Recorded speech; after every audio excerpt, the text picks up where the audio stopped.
Hello everyone, this is Saili from Parivartan the learning centre. Hope all you are doing good. और इसी के साथ हम स्टार्ट करेंगे हमारा क्लास 12 केमिस्ट्री का first chapter, that is the solid state. और सॉलिड स्टेट में हम क्या पढ़ रहे थे बताइए? सॉलिड स्टेट में हम पैकिंग इफिशिएंसी पढ़ रहे थे, है ना। सो पिछले लेक्चर में हमने packing efficiency in simple cubic देखा था। इस वाले लेक्चर में हम पैकिंग इफिशिएंसी इन बीसीसी देखेंगे। ओके, सो बीसीसी के लिए हम एक उसके डायग्राम को कंसीडर करना पड़ेगा, है ना। सो ये कुछ ऐसा बीसीसी का डायग्राम है ना। इसमें जो कॉर्नर्स पे 8 एटम्स प्रेजेंट रहेंगे और एक जो एटम प्रेजेंट रहेगा वो बीच में रहेगा, बॉडी के सेंटर में रहेगा, तभी हम उसको बॉडी सेंटर्ड कहेंगे। समझा इतना? ओके। पिछले वाले लेक्चर में जब हमने packing efficiency in simple cubic निकाला था तो उसमें हमने पहले तो sphere, radius of the sphere, या फिर रेडियस ऑफ स्फीयर नहीं बोलते जाते हम अभी, रेडियस ऑफ द पार्टिकल। ये स्फीयर थोड़ी ना है, स्फीयर ही है कंसीडर करने के लिए, पर हम एटम्स को पढ़ रहे हैं ना। सो हम एटम या फिर पार्टिकल्स बोलेंगे। ओके, ये पार्टिकल्स की बात हो रही है इसलिए हम पार्टिकल्स बोलते जाएंगे। ओके, सो पहले हमने देखा था रेडियस ऑफ द पार्टिकल्स, फिर हमने वॉल्यूम ऑफ द पार्टिकल देखा, फिर total volume of the particle देखा, और फिर लास्टली हमने पैकिंग इफिशिएंसी देखा। उसी स्टेजेस को फॉलो करते हुए, उसी स्टेप को फॉलो करते हुए आज हम पैकिंग इफिशिएंसी इन बीसीसी भी देखेंगे। ओके, सो स्टार्ट करते हैं। ठीक है, चलो ये होगी बीसीसी की डायग्राम, है ना। तो इस बीसीसी के डायग्राम में अभी हम इसको नेमिंग करेंगे। ओके, सो हम पहले इसको ए करके नेमिंग देंगे, इसको बी, है ना, इस वाले इसको सी नाम देंगे। देखो किसको किसको नाम नेमिंग कर रही हूँ मैं, आगे वाले ए इस वालों को, फिर इसको बी, ऊपर वाले को, ये पीछे वाले का कॉर्नर है, पीछे वाला है ना पार्टिकल, इसको सी, फिर ये जो मैंने बॉडी सेंटर का बनाया उसको डी, और फिर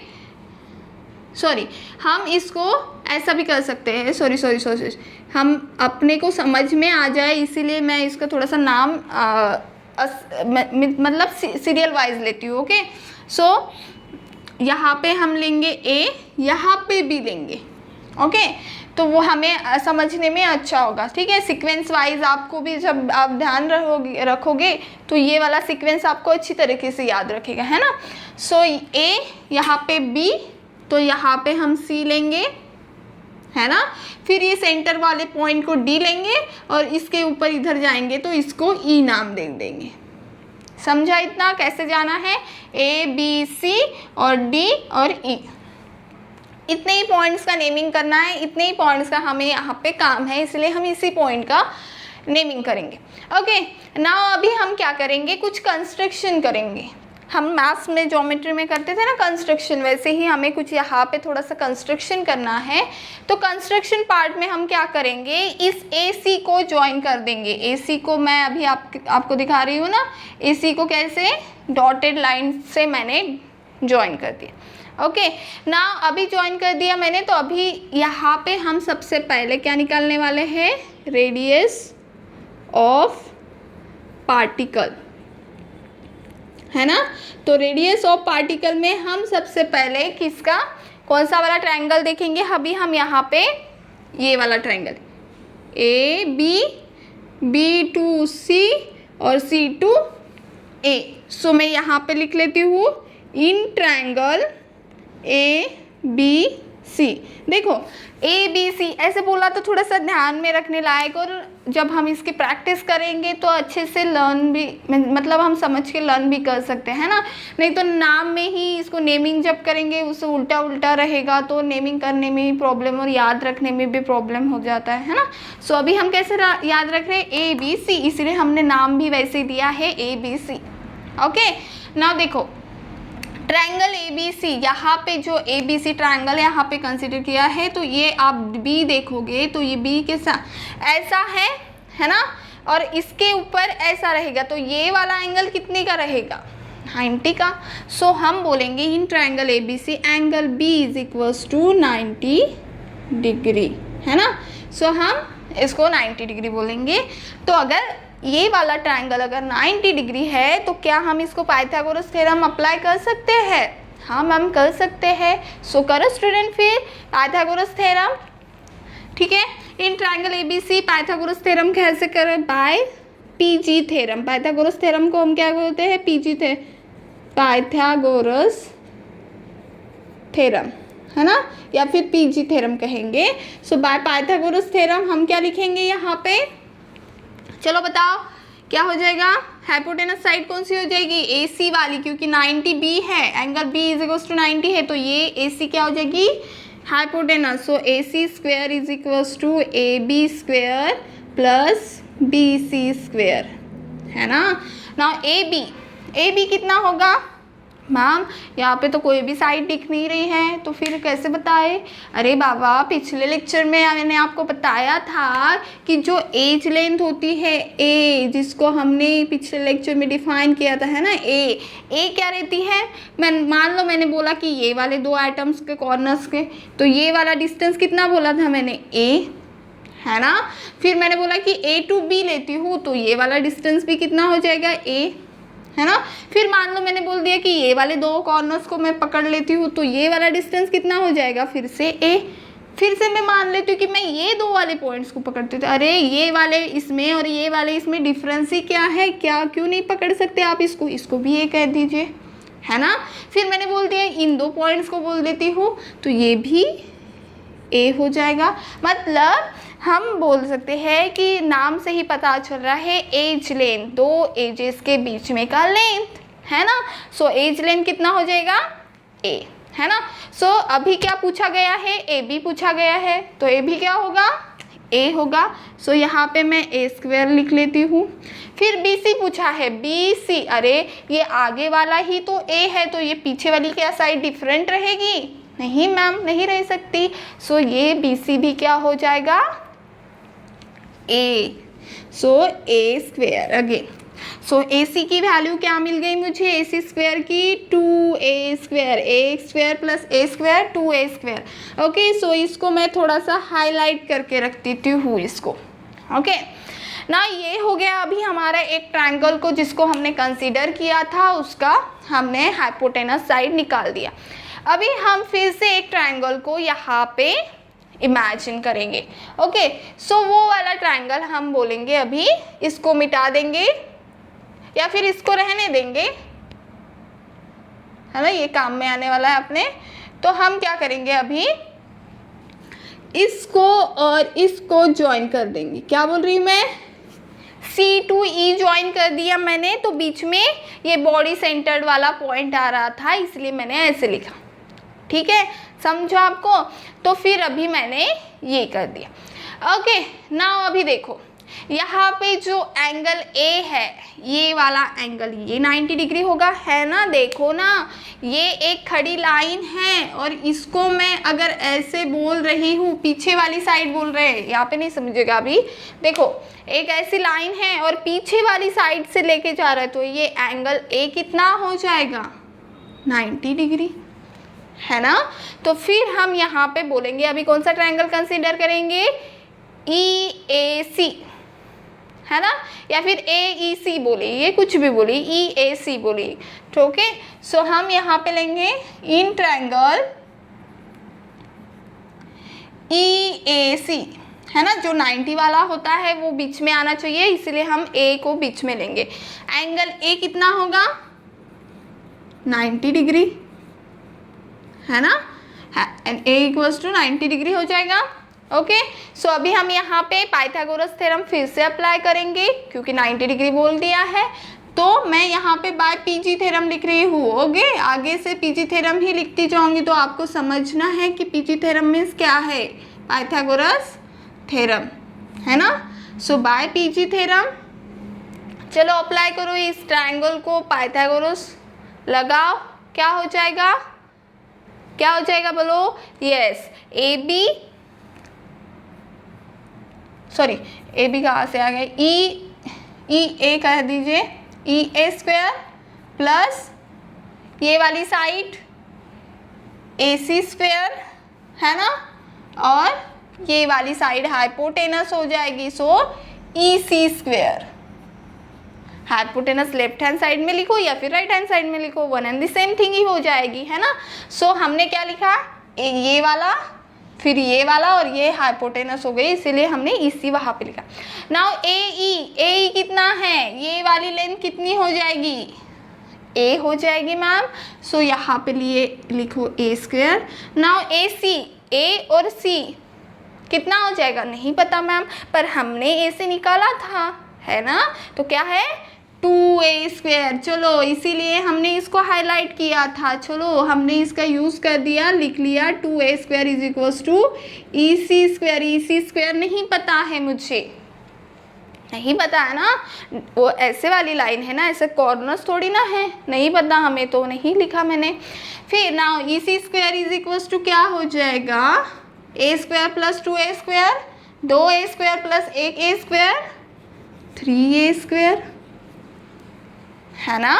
मतलब क्या मैं इसी को ऐसे लिखते रख सकती हूँ, रूट स्क्वायर कैंसिल करिए, ये स्क्वायर को कैंसिल कर दीजिए, रूट आ जाएगा, स्क्वायर कैंसिल हो जाएगा, ए हो जाएगा। सो इसी की वैल्यू आ गई √3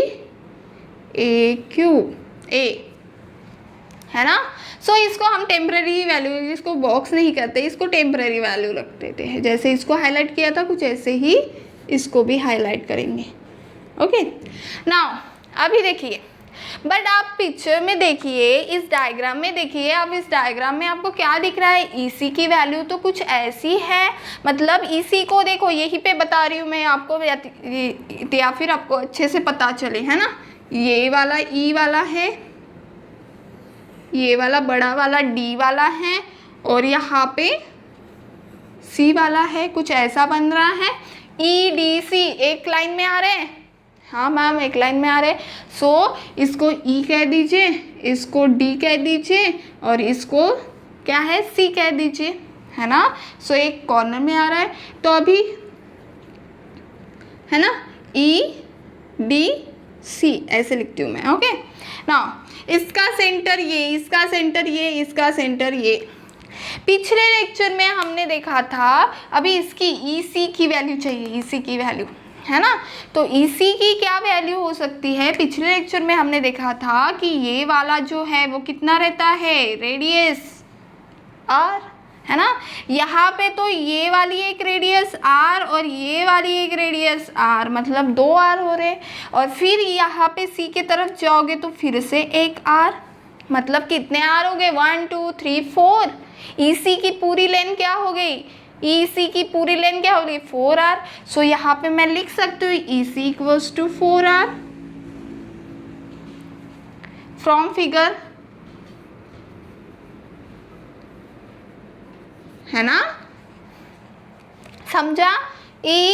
EDC को हमने ज्वाइन किया, ऐसे एटम्स थोड़ी ना रहने वाले एक्चुअल में, जैसे हमने पिछले इसमें देखा था ऐसा कुछ स्ट्रक्चर निकाल के, है ना। सो पूरे एटम्स जो है वो ऐसे रहने वाले हैं, ऐसे रहने वाले हैं, ऐसे थोड़ी ना रहने वाले। सो इसको मैंने अभी आपको क्लोज करके बताया, क्योंकि मुझे आपको डिस्टेंस बताना था, समझा अभी। Okay so EC equals to 4R दिखा मुझे, बट मैंने जो निकाली वैल्यू तो EC इक्वल्स टू √3a दिखा रही थी। सो क्या मैं इसको 1 नंबर ऐसे लिख लेती हूँ, इसको 2 नंबर दे देती हूँ, है ना। सो मैं यहाँ से बोल देती हूँ कि फ्रॉम 1 and 2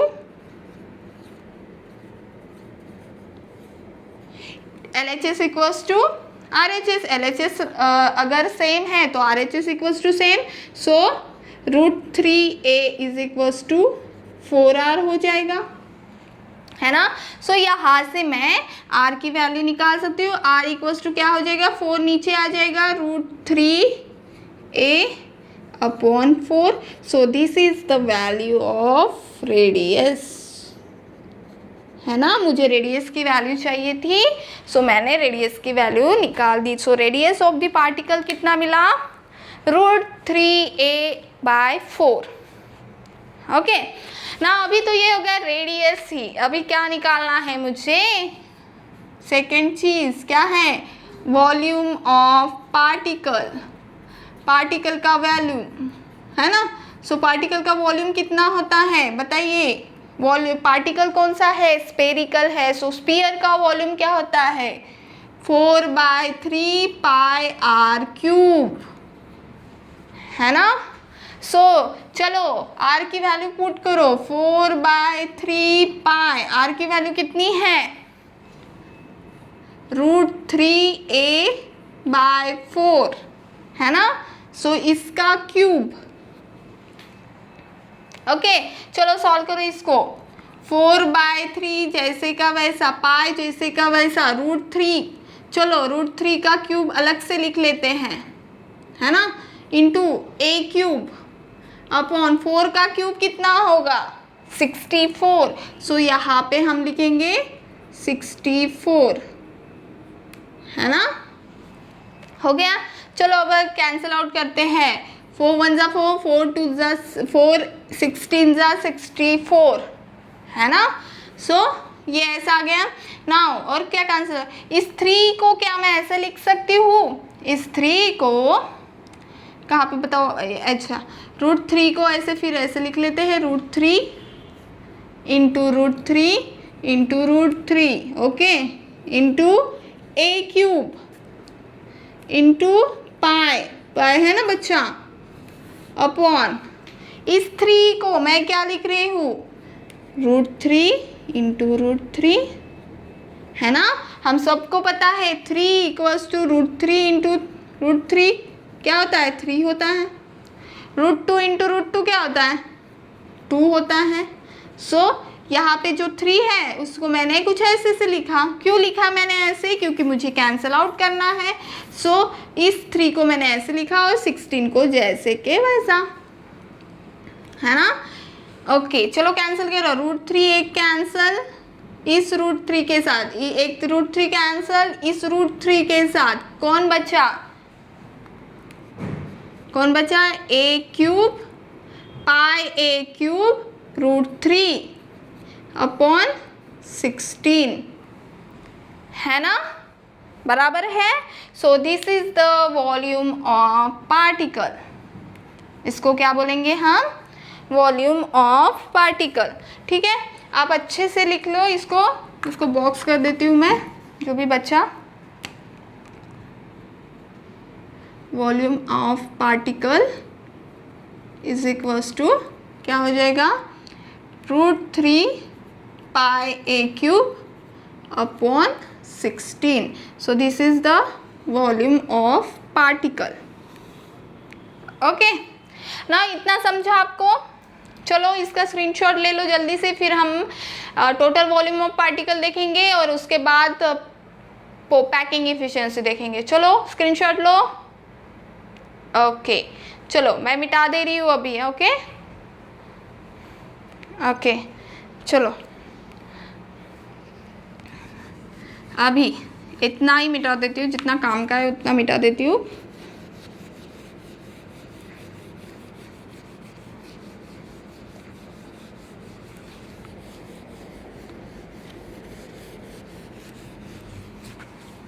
चलो अभी हम यहाँ पे लिख लेते हैं, क्या लिखेंगे, क्या है तीसरा टोटल वॉल्यूम ऑफ पार्टिकल, है ना। वॉल्यूम ऑफ पार्टिकल हो गया, अभी हम टोटल वॉल्यूम ऑफ पार्टिकल लिखते हैं। So total volume of particle क्या होता है, क्या होता है टोटल वॉल्यूम ऑफ पार्टिकल, हम इसमें देखते हैं कि कितने नंबर्स ऑफ पार्टिकल्स है। नाउ हमें पता है कि BCC में नंबर ऑफ पार्टिकल्स कितने होते हैं 2s। हमने देखा है इसके पिछले लेक्चर में कैसे 2 होता है 1/8 इंटू 8 कॉर्नर्स के, और बीच वाला एक मीन्स +1। सो इसका आंसर आ जाएगा 1 + 1 = 2। सो नंबर ऑफ पार्टिकल्स कितने रहेंगे बॉडी सेंटर्ड में 2। सो हम नंबर ऑफ पार्टिकल्स लिखेंगे इन BCC, कैसे लिखेंगे in BCC number of particles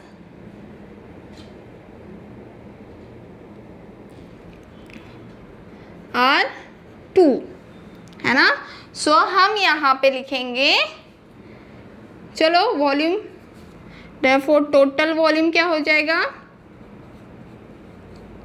is equals to 2 into volume of particle क्या है, √3 पाई ए क्यूब अपॉन 16, है ना। सो इसको कैंसिल और 1 8 जा, सो आंसर कितना आया, √3 पाई ए क्यूब अपॉन 8। सो समझा, वॉल्यूम ऑफ द पार्टिकल कितना आया, टोटल वॉल्यूम कितना आया, यस टोटल वॉल्यूम आया √3 पाई ए क्यूब आर। समझा इतना, ओके। चलो अभी हो गया हमारा total particles, total volume of particle. अभी हम देखते हैं पैकिंग इफिशिएंसी, है ना। पैकिंग इफिशिएंसी देखेंगे अभी। तो हमारा पैकिंग इफिशिएंसी क्या होता है बताइए, पैकिंग इफिशिएंसी क्या होता है हमारा, yes volume of the particle in unit cell upon total volume of particles in unit, है ना। सो चलो लिखते हैं अभी।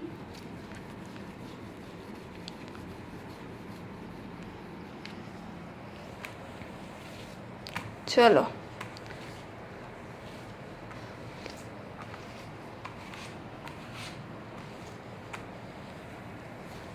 Okay done.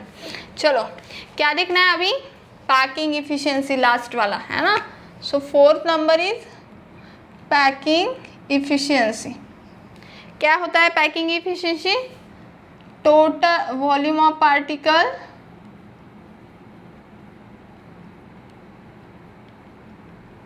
इन यूनिट सेल, यूसी लिखते हो, okay, upon total volume of unit cell,